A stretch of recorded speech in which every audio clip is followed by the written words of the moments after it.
Ketika Rasulullah wafat, itu separuh sahabat hampir mayoritas, ya Rasulullah kita semua ingin kita dulu yang meninggal karena engkau begitu penting.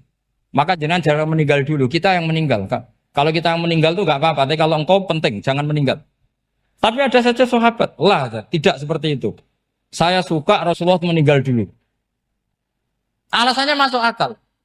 Biar Allah menyaksikan saya kama usaddikuhu hayyan usaddikuhu maitan. Allah biar menyaksikan saya iman kepada Nabi ketika masih hidup. Dan saya buktikan setelah mati pun, setelah meninggal pun, setelah wafat pun, iman. Jadi ternyata baisnya itu supaya orang tahu bahwa iman kita kepada Nabi itu iman yang super. Jika ketika beliau sugeng ya kita iman, setelah wafat juga kita iman. Kai usaddikuhu maitan kama usaddikuhu hayyan. Supaya saya mentasdikkan beliau setelah meninggal sebagaimana kita mentasdikkan beliau saat masih hidup. Dan ternyata Allah ridho dengan perkataan sahabat itu. Kenapa Allah ridho?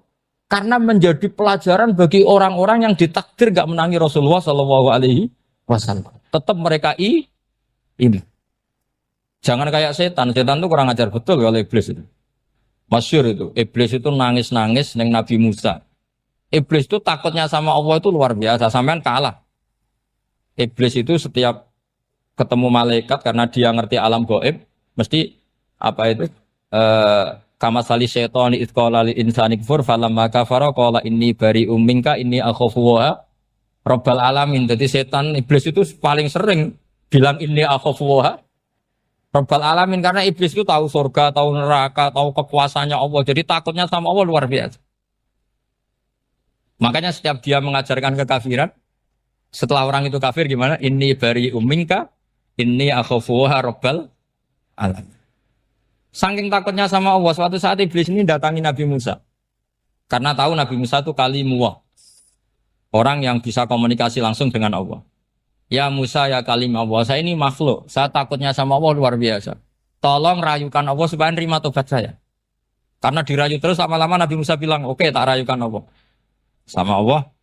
Karena Musa kekasihnya, ya Allah iblis punya ingin tobat. Tolong dikasih hak tobat. Kata Allah, oke. Dia bisa tobat. Asal mau sujud di makamnya Nabi Adam. Karena kesalahannya dia gak mau sujud sama Nabi.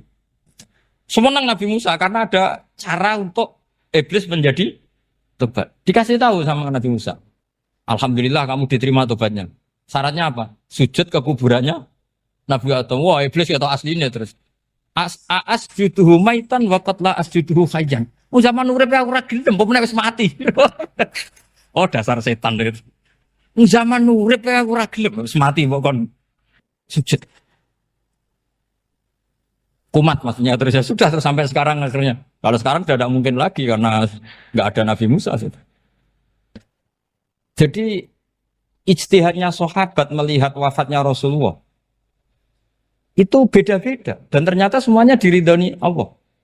Karena ternyata yang suka Nabi wafat dulu adalah ingin supaya umat Islam tetap mencintai beliau. Iman sama beliau, tasdik sama beliau. Sebagaimana tasdik zaman sugeng. Makanya kita harus mencintai guru-guru kita. Uhibbuhu maitan kama uhibbuhu hayyan. Saya sampai sekarang itu ya merasa Mbah Mun itu tidak meninggal. Saya masih merasa kalau bapak saya tidak meninggal. Karena kita mencintai beliau-beliau ketika hidup dan ketika wafat itu sah. Karena beliau-beliau sama kita juga seperti itu. Rasulullah itu ketika mendekati wafat, ya bahasa halusnya intaqala ila rafiqil a'la. Itu Nabi kalau ngedikan tuh rileks sekali. Hayati khairun lakum wa wafati khairun lakum. Cong aku nak uripku ya apik. Engko nak aku wis kapundhut ya apik.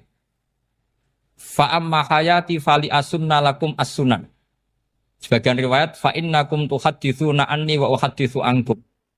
Kalau saya masih hidup, saya bisa mengajarkan kamu sunnah, mengajarkan kamu tradisi-tradisi yang benar. Dan ketika aku mati, ketika aku sudah wafat, maka saya jejer Allah, kata Nabi. Saya berdampingan dengan Allah, maksudnya dekat Allah. Tentu bila kaifin walan bisok. Terus sudah fa'inna amalakum, amal-amal kamu diperlihatkan ke saya. Belum yang saya sudah dekat Allah, kalau amal kamu baik, saya muji Allah. Kalau amal kamu buruk, saya langsung mintakan ampun kepada Allah. Jadi Nabi rileks sekali. Artinya saya hidup bagus karena bisa ngajarkan kamu as-sunan wa syara'i'. Kalau saya wafat karena saya dekat Allah. Kalau kamu baik, saya muji Allah. Kalau kamu buruk, saya mintakan ampun kepada guru-guru kita juga seperti itu. Justru setelah wafat, beliau-beliau punya kesempatan dekat sama Allah, dekat sama Al-Mala'il A'la sehingga mendoakan apa?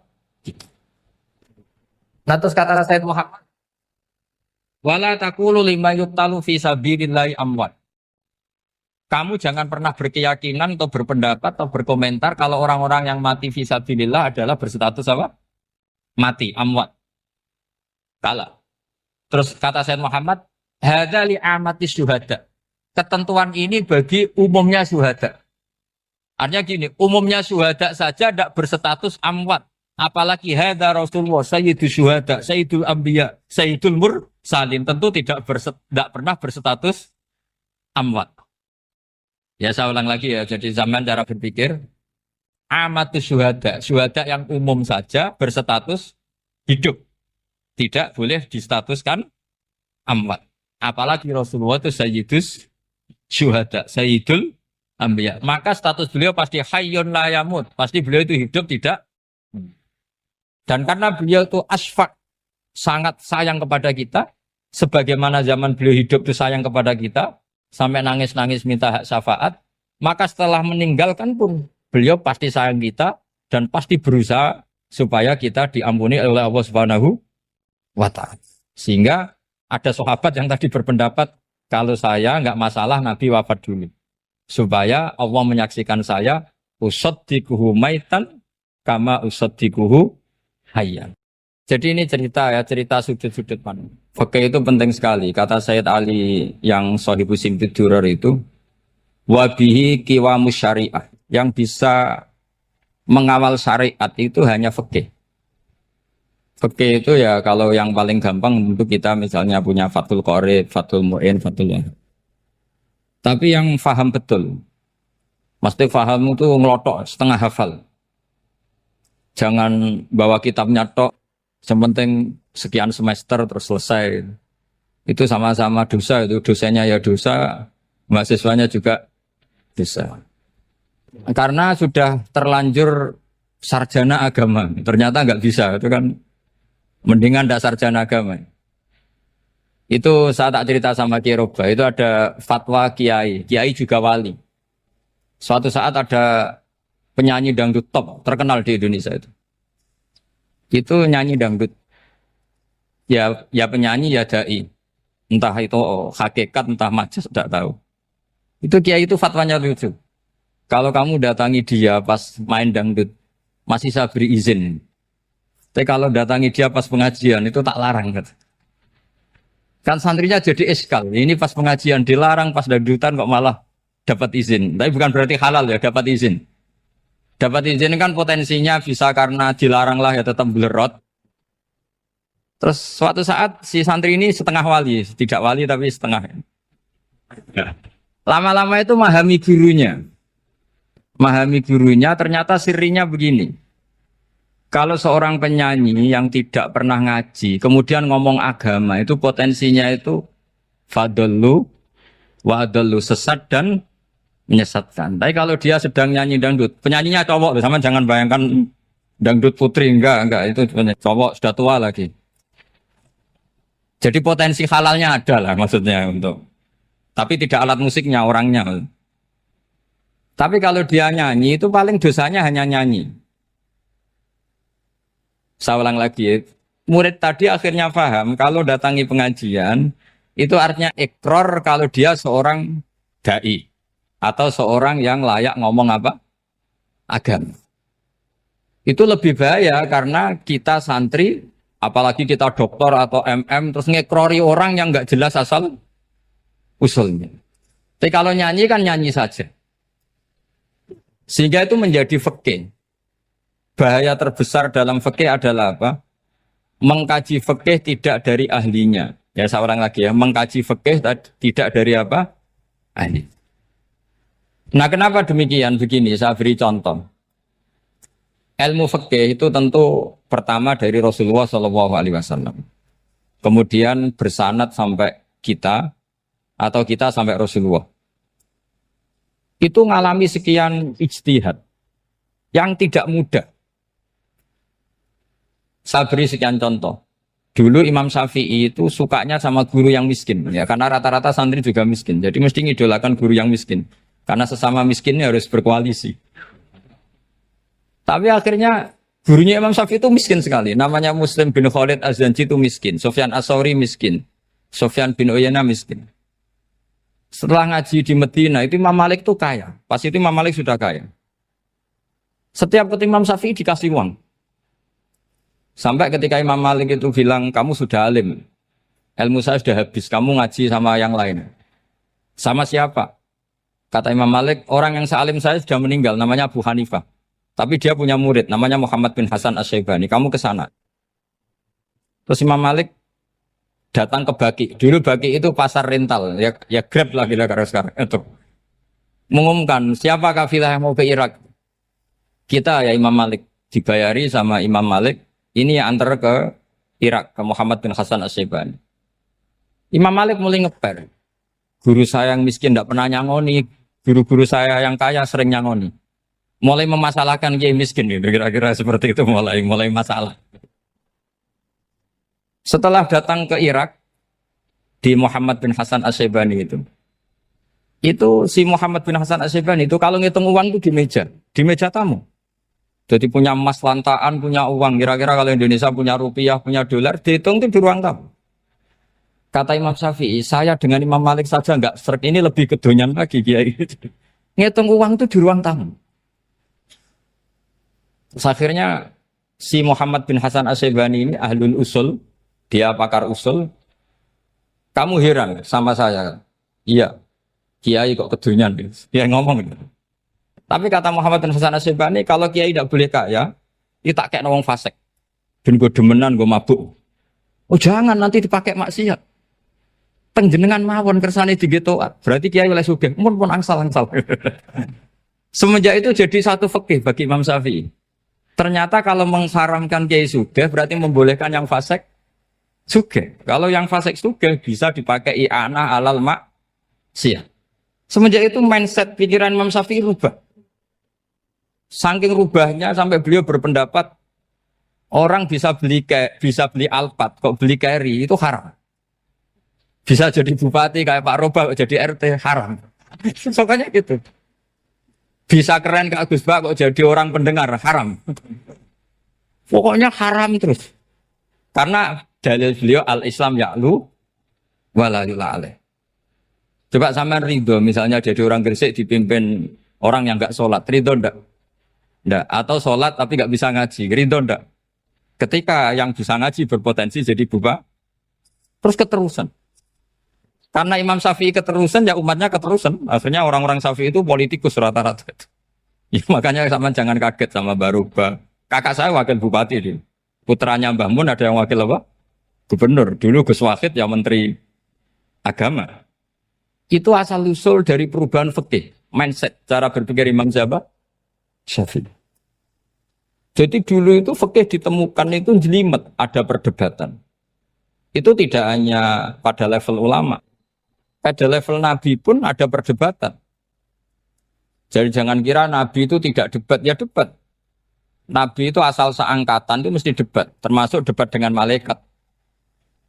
Jadi kalau perlu ya debat sama apa? Karena malaikat itu kan lugu itu gak iso mikir. Karena kalau malaikat iso mikir bisa jadi rektor. Nanti kasihan Pak Salam gitu. Malaikat gak boleh jadi rektor. Malaikat Israel itu nggak tahu etika. Jadi beliau ketika mau mencabut nyawanya Ibrahim datang, ya Ibrahim saya ini disuruh nyabut nyawa kamu. Kata Ibrahim, wah kamu itu pasti salah. Kamu tahu saya siapa? Saya ini Khalilur Rahman, kekasih Allah. Masa kekasih membunuh yang dikasih? Ini nggak benar, logika itu nggak benar. Pasti kamu salah. Karena Israel itu tidak bisa debat. Ketika ditanya, hal ra'aita khalilan yumitu khalilah, masa kekasih membunuh yang dikasih? Saya ini Khalilur Rahman. Masa Allah mencintai saya kemudian membunuh saya, itu logika agak benar. Tidak keliru, kamu itu keliru. Israel akhirnya terbang lagi. Ya Allah, katanya logika saya ini salah. Karena masa kekasih membunuh yang dikasih. Karena Israel nggak pernah sekolah, nggak pernah sekolah. Nggak bisa dia jawab. Akhirnya diajarin Allah. Dah kamu bilang gini ke Ibrahim. Hal ra'aita khalilan yakrahu ayyalqa khalila. Masa kekasih tidak siap ketemu yang dikasih. Dibalik logikanya. Akhirnya datang lagi ke Israel. Kata Allah begini. Masa jenengan kekasihnya tidak siap ketemu yang kau kasih. Oh ya oke mati gak apa-apa. Jadi ilmu itu ngalamin perdebatan. Jadi saya datang murni karena Kiai Mas Bukin, bukan karena MC. Itu dosa besar kalau saya datang karena MC. Karena saya punya kewajiban yang lebih besar. Jadi yang bisa mengalahkan adalah a'dzama minhu, yang super besar kira-kira. Karena jelas ada riwayat inna min abaril birri silatar rajuli ahla wuddi abi. Ya, inna min abaril birri silatar rajul ahla wuddi abi. Di antara kebaikan yang sangat baik adalah seseorang menyambung teman bapaknya. Padahal sampean kan nggak mungkin teman bapak saya. Teman saya aja nggak mungkin, nggak level apalagi bapak saya kan. Jadi malah mohal itu. Saya berkali-kali cerita di mana-mana cerita, fikih itu harus dievaluasi. Karena ini masalah furu'iyah. Saya berkali-kali cerita di mana-mana cerita. Hukum berteman orang fasik gimana? Pasti orang jawab haram karena takut ketularan orang fasik. Tapi kalau dibalik, hukumnya bina orang fasik gimana? Ya baik, umatnya Nabi. Bisa bina kalau berteman. Kamu bisa bina orang fasik tanpa berteman? Gak bisa. Jadi kalau dibalik, hukum berteman orang fasik gimana? Haram. Hukumnya bina orang fasik? Baik. Bisa bina kalau berteman. Berarti berteman orang fasik? Ya terus nanti pada level lapangan sih gampang. Kalau yang soleh membina yang fasik dan yang fasik ketularan yang soleh, maka ternyata kalau yang soleh ketularan fasik ya berarti ternyata buruk. Tapi kan hukum masa nunggu kenyataan kan jadi nggak hukum. Di mana-mana hukum itu kan ada asumsi karena ini masalah ijtihad. Nah itu yang dilakukan para ulama kita. Jadi sampean harus mengkaji fikih secara detail karena tidak hanya kita yang khilaf. Nabi-nabi juga khilaf dalam menentukan dakwah ilallah. Wali-wali kita kayak Abdul Hasan Asyadili sama Sayyid Abdul Al-Haddad itu juga. Imam Ghazali ya khilaf. Imam Suyuti itu kalau ketemu Al-Qastolani itu saling tidak nanya, saking nggak cocoknya. Masyhur itu. Jadi ulama ora cocok. Bedanya nak saiki perkara partai. Kalau orang gini enggak. Karena pakai asumsi. Pakai asumsi karena memang susah. Nggak misalnya memang tak bedai, tak beri yang nggak misalnya ada orang rukuk kemudian kentut, itu sholatnya batal apa enggak? Enggak, jawab saja. Enggak, orang sholat kemudian pas rukuk kentut atau kelihatan auratnya, sholatnya batal apa enggak? Batal. Itu keliru nih sampean, itu salah dosennya mesti itu. Pertanyaannya gini, yang dikatakan sholat itu kan aqwalun wa af'alun muftatahatun bitakbir muftatamatun bitaslim. Lalu ketika sampai rukuk apa sudah namanya sholat sehingga kamu katakan batal? Namanya sholat aja belum kok sudah kamu katakan batal gitu.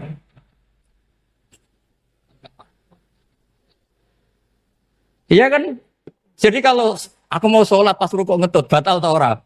Mestinya jawaban yang benar, ya ora sholat jadinya gitu. Karena kalau dikatakan sholat definisinya harus sampai salah. Tapi kan kita nggak mungkin ngomong seperti itu kan dianggap majnun. Padahal itu yang benar, yang punya kecerdasan. Nah makanya pertanyaannya, fikih itu ngikuti bahasa awam apa bahasa istilah? Kalau ngikuti bahasa awam ya kayak tadi, sholat kok pas rukuk kentut maka batal. Sebenarnya yang batal itu sholatnya apa rukuknya? Nah makanya terjadi perdebatan. Kalau yang pakar-pakar usuli itu salah istilah itu nggak mau. Saya ulang lagi, kalau pakar-pakar usuli itu salah istilah itu nggak mau. Terus misalnya tak beri contoh lagi. Kalau imam itu sudah salam pertama. Salam pertama itu yang rukun kan salam pertama. Berarti setelah salam pertama imam sudah keluar dari sholat apa belum? Yakin? Ya, sudah. Sekarang sama tak bedai. Lalu makmum itu kesunatan langsung berdiri apa nunggu imam salam kedua? Enggak, jawab satu. Nunggu salam kedua kan? Ya, itu kriminalnya sampai Anda sufi itu. Kriminalnya begini. Berarti Anda bergantung sama orang